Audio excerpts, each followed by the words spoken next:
father is facing 180 days in jail for overpaying his child support and over-visiting his 11-year-old son. His attorney and a community activist are now demanding answers. It's my responsibility to take care of it. You know, I brought him in this world. I have to. Clifford Hall says he's more than happy to pay child support for his 11-year-old son. I'm his father. Sure. You know, it's my responsibility to take care of it. But Hall says when the amount of child support was modified, no one told him. I discovered that for some reason his employer was withholding a large amount some weeks, a small amount some weeks, zero amount some weeks.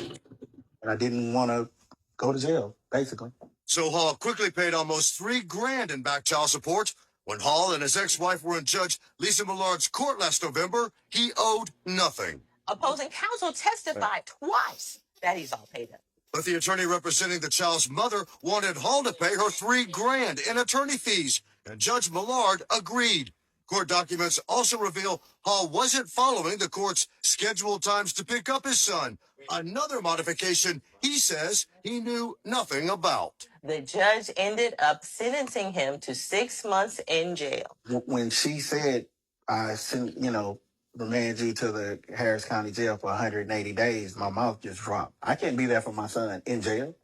I can't pay child support in jail. This is not in the best interest of the child.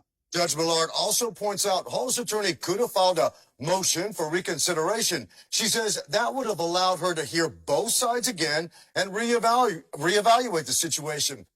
So after doing further research, Clifford Hall actually ended up getting released from jail after serving 14 days, thankfully to his strong legal team that he had hired to defend him.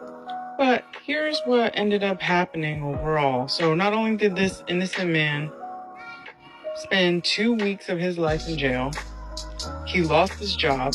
His employer even admitted that it was a clerical error on their part. And now he's $10,000 in debt, including having to also pay for his ex-wife's attorney fees, which she's the one that actually brought him to court in the first place. And as soon as he got out, he owed another $1,000 for child support. For what? Where is the justice for these fathers?